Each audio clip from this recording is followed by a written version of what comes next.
El Aleph. La cadente mañana de febrero en que Beatriz Viterbo murió, después de una imperiosa agonía que no se rebajó un solo instante ni al sentimentalismo ni al miedo, noté que las carteleras de fierro de la Plaza Constitución habían renovado no sé qué aviso de cigarrillos rubios. El hecho me dolió, pues comprendí que el incesante y vasto universo ya se apartaba de ella y que ese cambio era el primero de una serie infinita. Cambiará el universo, pero yo no, pensé con melancólica vanidad. Alguna vez, lo sé, mi vana devoción la había exasperado. Muerta, yo podía consagrarme a su memoria, sin esperanza, pero también sin humillación. Consideré que el 30 de abril era su cumpleaños. Visitar ese día la casa, la calle Garay, para saludar a su padre y a Carlos Argentino Daneri, su primo hermano, era un acto cortés, irreprochable, tal vez ineludible. De nuevo aguardaría en el crepúsculo de la abarrotada salita. De nuevo estudiaría las circunstancias de sus muchos retratos. Beatriz Viterbo, de perfil, en colores. Beatriz con antifaz, en los carnavales de 1921. La primera comunión de Beatriz. Beatriz el día de su boda con Roberto Alessandri. Beatriz poco después del divorcio, en un almuerzo del Club Hípico. Beatriz en Quilmes, con Delia, San Marco Porcel y Carlos Argentino. Beatriz con el pequinés que le regaló Villegas a Edo. Beatriz de frente y de 3/4, sonriendo, la mano en el mentón.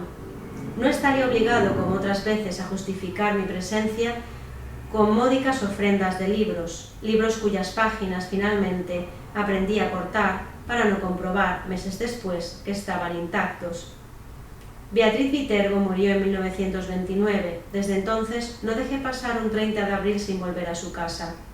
Yo solía llegar a las 7:15 y quedarme unos 25 minutos. Cada año aparecía un poco más tarde y me quedaba un rato más. En 1933, una lluvia torrencial me favoreció. Tuvieron que invitarme a comer. No desperdicié, como es natural, ese buen precedente. En 1934 aparecí, ya dadas las 8, con un alfajor santafesino. Con toda naturalidad me quedé a comer. Así, en aniversarios melancólicos y vanamente eróticos, recibí gradualmente confidencias de Carlos Argentino Daneri. Beatriz era alta, frágil, muy ligeramente inclinada. Había en su andar, si el oxímoron es tolerable, una como graciosa torpeza, un principio de éxtasis. Carlos Argentino es rosado, considerable, canoso, de rasgos finos. Ejerce no sé qué cargo subalterno en una biblioteca ilegible de los arrabales del sur. Es autoritario, pero también es ineficaz. Aprovechaba hasta hace muy poco las noches y las fiestas para no salir de su casa. A 2 generaciones de distancia, la S italiana y la copiosa gesticulación italiana sobreviven en él. Su actividad mental es continua, apasionada, versátil y del todo insignificante. Abunda en inservibles analogías y en ociosos escrúpulos. Tiene, como Beatriz, grandes y afiladas manos hermosas. Durante algunos meses padeció la obsesión de Paul Fort, menos por sus baladas que por la idea de una gloria intachable. Es el príncipe de los poetas en Francia, repetía con fatuidad. En vano te revolverás contra él. No lo alcanzará, no, la más inficionada de tus saetas. El 30 de abril de 1941 me permití agregar al alfajor una botella de coñac del país. Carlos Argentino lo probó, lo juzgó interesante y aprendió al cabo de unas copas la vindicación del hombre moderno. Lo evoco, dijo con una admiración algo inexplicable. En su gabinete de estudio, como si dijéramos en la torre albarrana de una ciudad, provisto de teléfonos, de telégrafos, de fonógrafos, de aparatos de radiotelefonía, de cinematógrafos, de linternas mágicas, de glosarios, de horarios, de prontuarios, de boletines.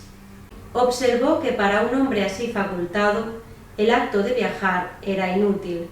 Nuestro siglo XX había transformado la fábula de Mahoma y de la montaña. Las montañas ahora convergían sobre el moderno Mahoma.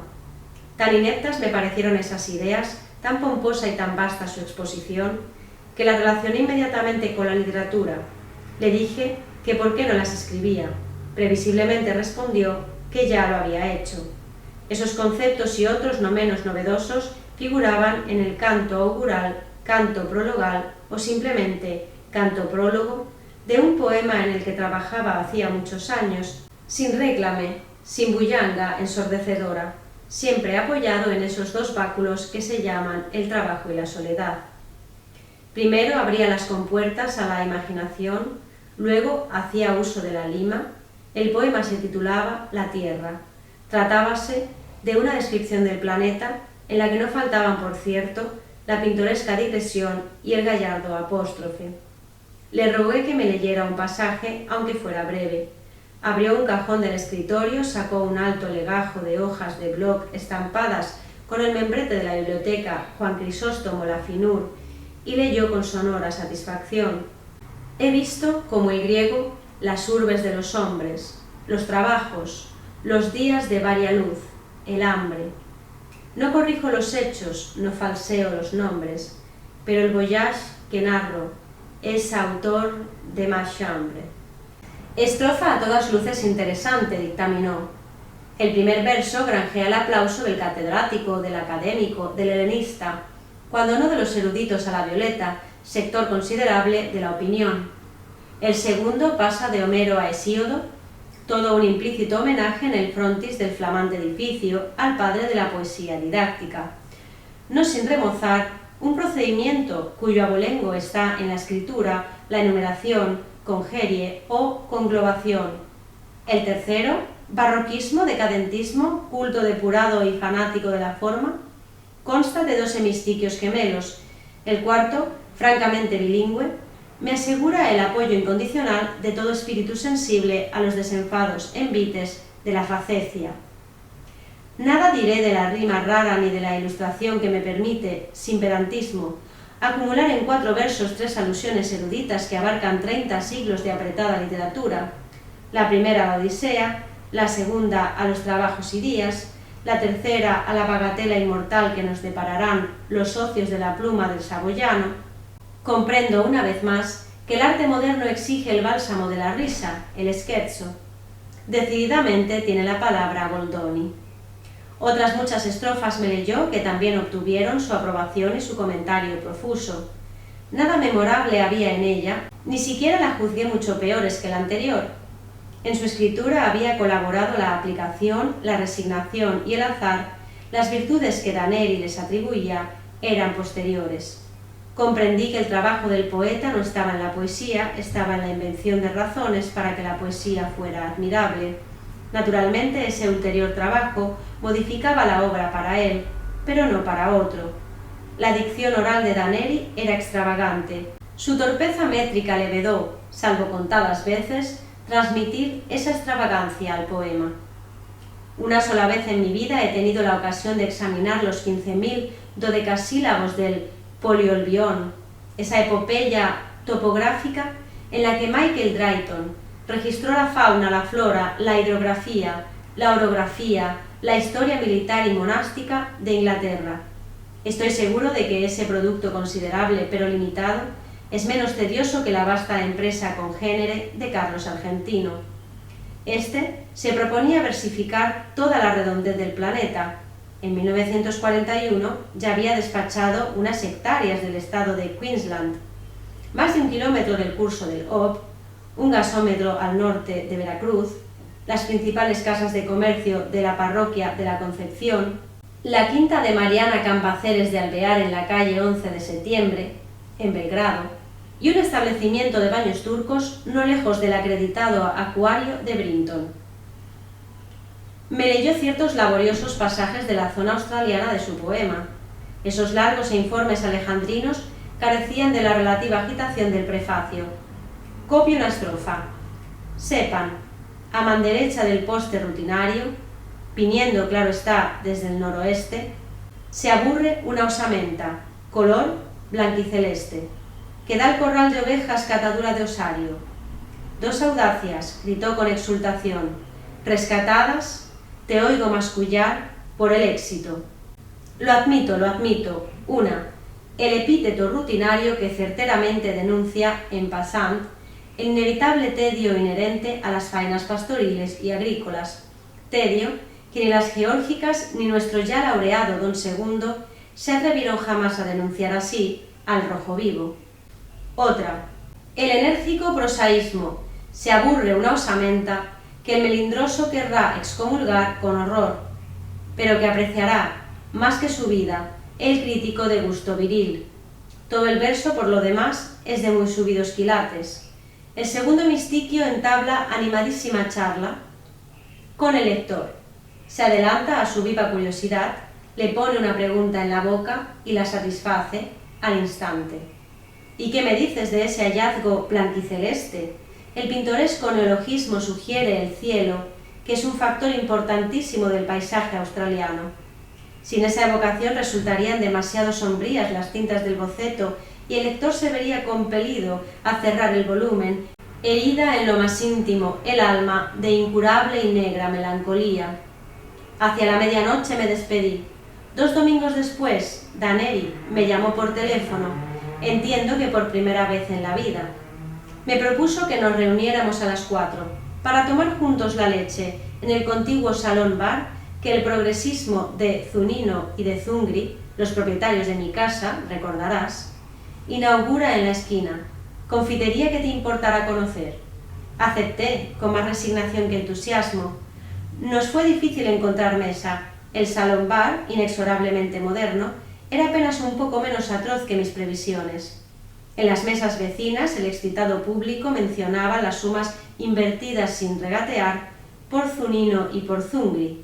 Carlos Argentino fingió asombrarse de no sé qué primores de la instalación de la luz, que sin duda ya conocía, y me dijo con cierta severidad: «Mal de tu grado habrás de reconocer que este local se parangona con los más encopetados de Flores». Me releyó después 4 o 5 páginas del poema. Las había corregido según un depravado principio de ostentación verbal. Donde antes escribió azulado, ahora abundaba un azulino, azulenco y hasta azulillo. La palabra lechoso no era bastante fea para él. En la impetuosa descripción de un lavadero de lanas, prefería lactario, lactacinoso, lactescente, lecha.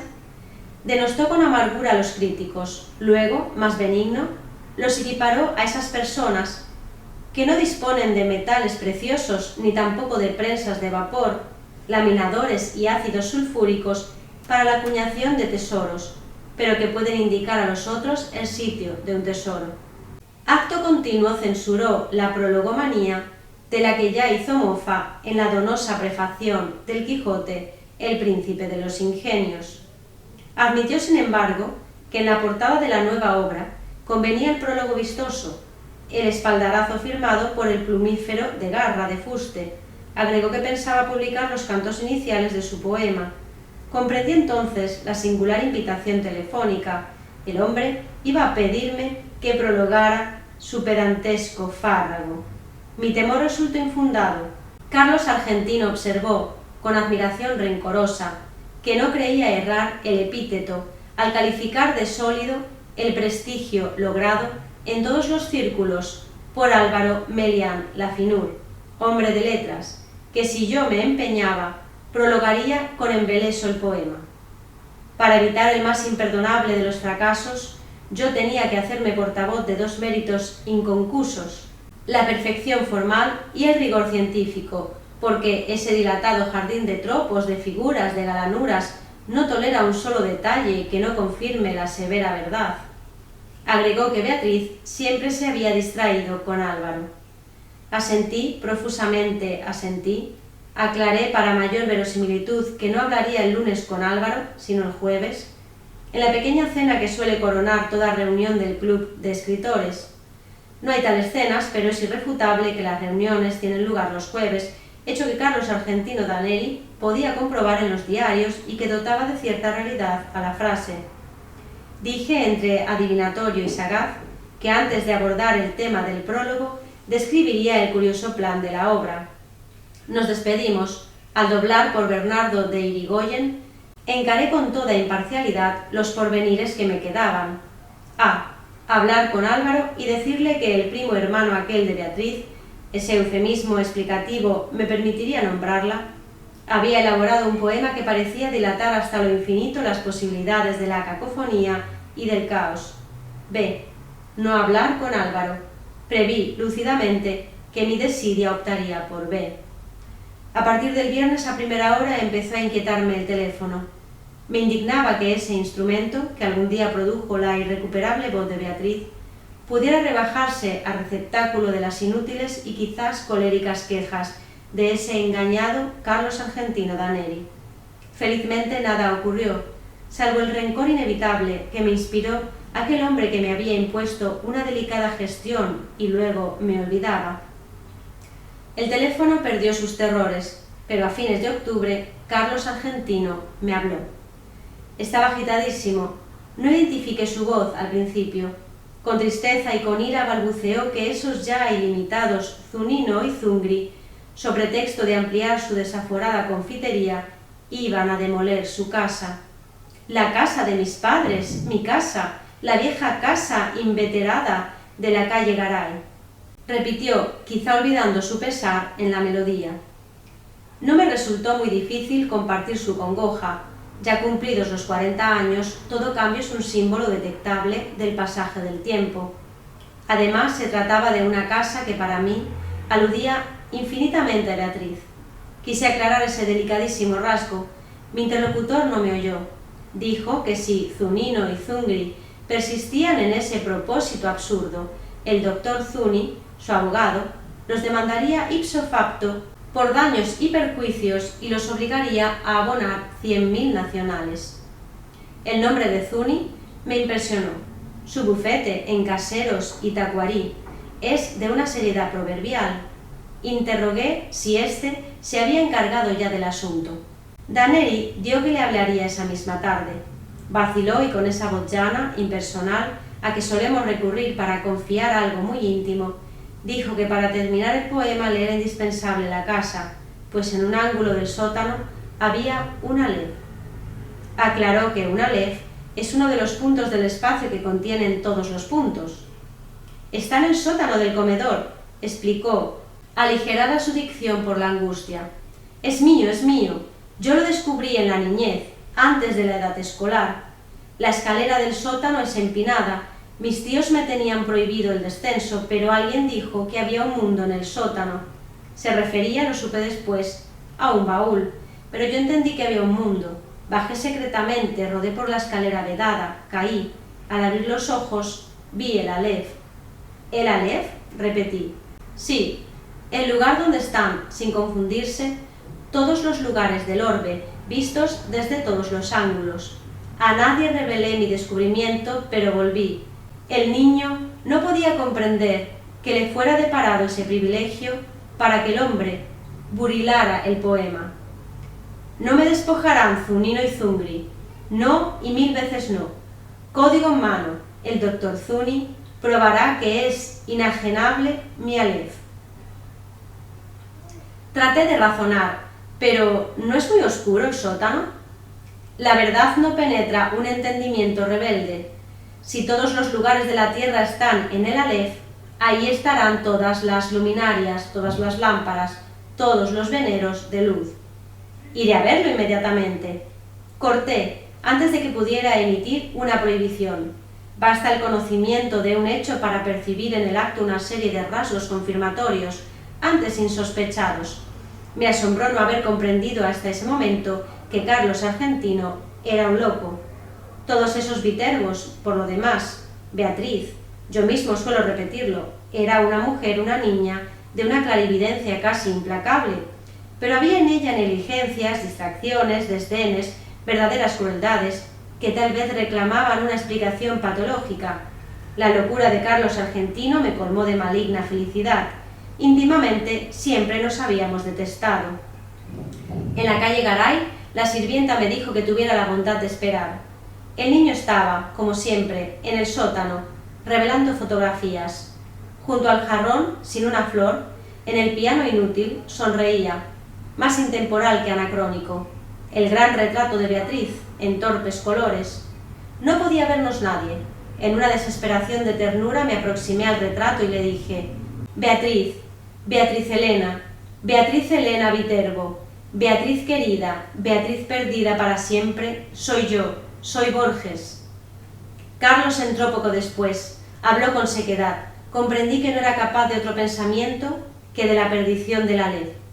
Una copita del pseudo coñac, ordenó, y te zampuzarás en el sótano, ya sabes, el decúbito dorsal es indispensable. También lo son la oscuridad, la inmovilidad, cierta acomodación ocular. Te acuestas en el piso de las baldosas y fijas los ojos en el 19º escalón de la pertinente escalera. Me voy, bajo la trampa y te quedas solo. Algún roedor te mete miedo, fácil empresa. A los pocos minutos ves el Aleph. El microcosmo de alquimistas y cabalistas, nuestro concreto amigo proverbial, el multum in parvo. Ya en el comedor agregó: claro está que si no lo ves, tu incapacidad no invalida mi testimonio. Baja, muy en breve podrás entablar un diálogo con todas las imágenes de Beatriz. Bajé con rapidez, harto de sus palabras insustanciales. El sótano, apenas más ancho que la escalera, tenía mucho de pozo. Con la mirada busqué en vano el baúl de que Carlos Argentino me habló. Unos cajones con botellas y unas bolsas de lona entorpecían un ángulo. Carlos tomó una bolsa, la dobló y la acomodó en un sitio preciso. La almohada es humildosa, explicó, pero si la levanto un solo centímetro, no verás ni una pizca, y te quedarás corrido y avergonzado. Repantiga en el suelo ese corpachón, y cuenta 19 escalones.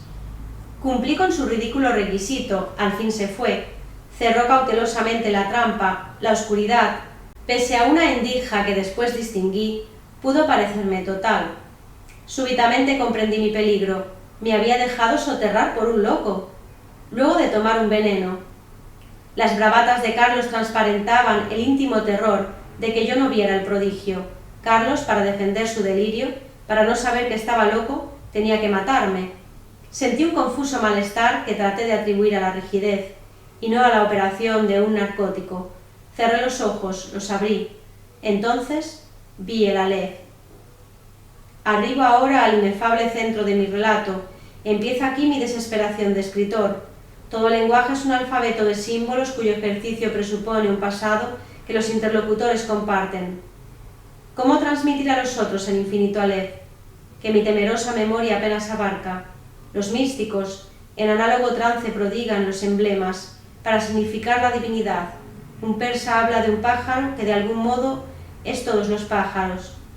Al anus de insulis, de una esfera cuyo centro está en todas partes y la circunferencia en ninguna. Ezequiel, de un ángel de 4 caras, que a un tiempo se dirige al oriente y al occidente, al norte y al sur. No en vano rememoro esas inconcebibles analogías. Alguna relación tienen con el Aleph. Quizá los dioses no me negarían el hallazgo de una imagen equivalente, pero este informe quedaría contaminado de literatura, de falsedad.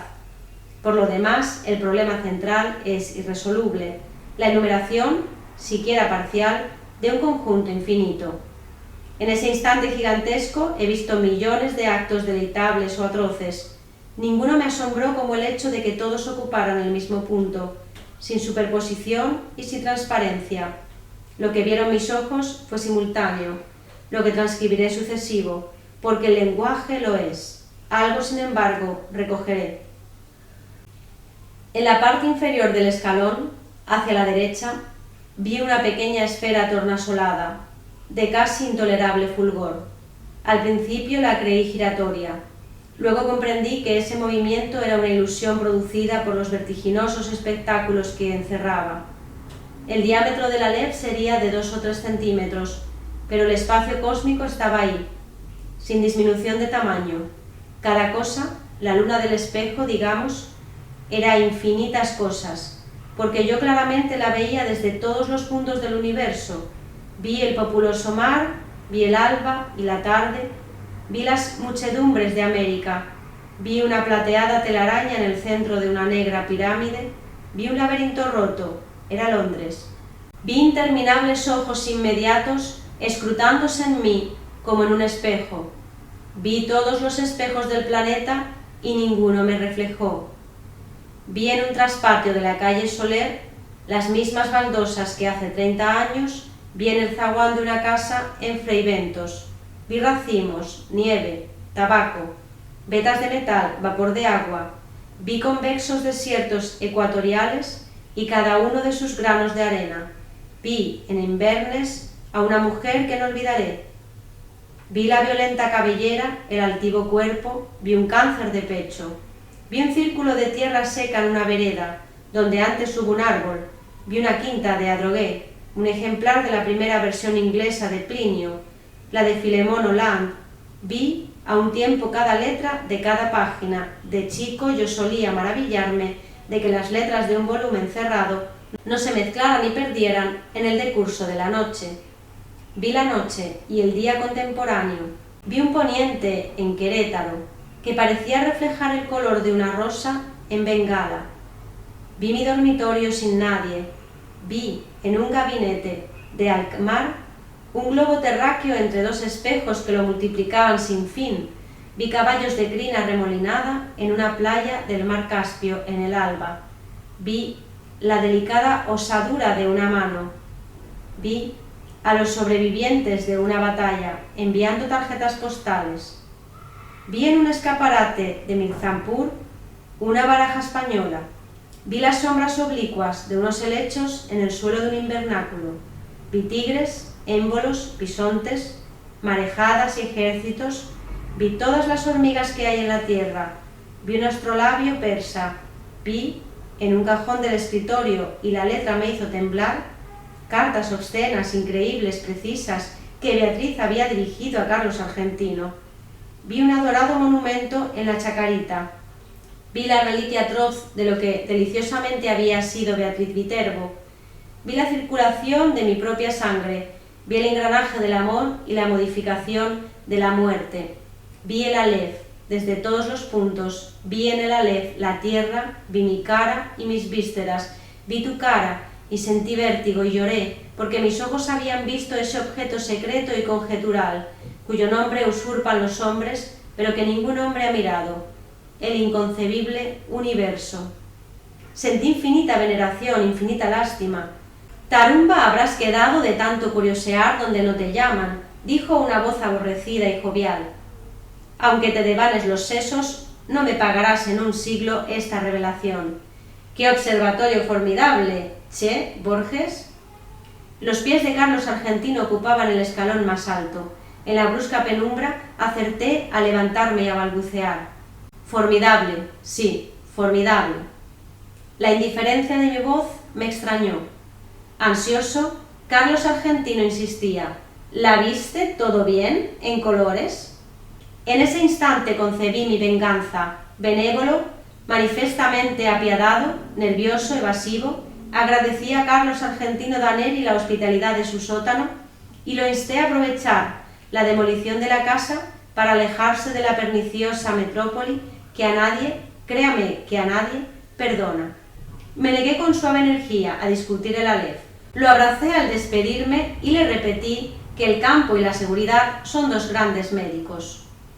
En la calle, en las escaleras de Constitución, en el subterráneo, me parecieron familiares todas las caras. Temí que no quedara una sola cosa capaz de sorprenderme. Temí que no me abandonara jamás la impresión de volver. Felizmente, al cabo de unas noches de insomnio, me trabajó otra vez el olvido. Postdata, el 1 de marzo de 1943. A los 6 meses de la demolición del inmueble de la calle Garay, la editorial Procusto no se dejó arredrar por la longitud del considerable poema y lanzó al mercado una selección de trozos argentinos. Huelga repetir lo ocurrido. Carlos Argentino Daneri recibió el segundo Premio Nacional de Literatura. El primero fue otorgado al doctor Aita, el tercero al doctor Mario Bonfanti. Increíblemente, mi obra Los naipes del Taur no logró un solo voto. Una vez más triunfaron la incomprensión y la envidia. Hace ya mucho tiempo que no consigo ver a Daneri. Los diarios dicen que pronto nos dará otro volumen. Su afortunada pluma, no entorpecida ya por el Aleph, se ha consagrado a versificar los epítomes del doctor Acevedo Díaz. 2 observaciones quiero agregar. una sobre la naturaleza del Aleph, otra sobre su nombre. Este, como es sabido, es el de la primera letra del alfabeto de la lengua sagrada. Su aplicación al círculo de mi historia no parece casual. Para la Cábala, esa letra significa el Ein Sof, la ilimitada y pura divinidad. También se dijo que tiene la forma de un hombre que señala el cielo y la tierra, para indicar que el mundo inferior es el espejo y es el mapa del superior. Para la Mengelere, es el símbolo de los numerosos transfinitos, en los que el todo no es mayor que alguna de las partes. Yo querría saber, ¿eligió Carlos Argentino ese nombre o lo leyó aplicado a otro punto donde convergen todos los puntos, en alguno de los textos innumerables que el Aleph de su casa le reveló? Por increíble que parezca, yo creo que hay, o que hubo, otro Aleph. Yo creo que el Aleph de la calle Garay era un falso Aleph. Doy mis razones. Hacia 1867, el capitán Burton ejerció en el Brasil el cargo de cónsul británico. En julio de 1942, Pedro Enrique Zureña descubrió en una biblioteca de Santos un manuscrito suyo que versaba sobre el espejo que atribuye el Oriente a Iskandar, Zu al-Qarnayn o Alejandro Bicorne de Macedonia. En su cristal se reflejaba el universo entero. Burton menciona otros artificios congéneres, la séptuple copa de Caijos Ru, el espejo que Tariq Ben Zeyat encontró en una torre, las 1001 noches 272, el espejo que Luciano de Samosata pudo examinar en la luna, Historia verdadera, primer tomo, 26. La lanza especular que el primer libro del Satiricón de Capella atribuye a Júpiter, el espejo universal de Merlín, redondo y hueco y semejante a un mundo de vidrio, de Fairy Queen, tercer tomo, 2.19, y añade estas curiosas palabras: pero los anteriores, además del defecto de no existir, son meros instrumentos de óptica. Los fieles que concurren a la mezquina de Amr, en el Cairo, saben muy bien que el universo está en el interior de una de las columnas de piedra que rodean el patio central. Nadie, claro está, puede verlo, pero quienes acercan el oído a la superficie declaran percibir, al poco tiempo, su atareado rumor. La mezquita data del siglo VII. Las columnas proceden de otros templos de religiones anteislámicas, pues como ha escrito Ibn Khaldún, en las repúblicas fundadas por nómadas es indispensable el concurso de forasteros para todo lo que sea albañilería. ¿Existe ese Aleph en lo íntimo de una piedra? ¿Lo he visto cuando vi todas las cosas y lo he olvidado? Nuestra mente es porosa para el olvido. Yo mismo estoy falseando y perdiendo, bajo la trágica erosión de los años, los rasgos de Beatriz. A Estela Canto.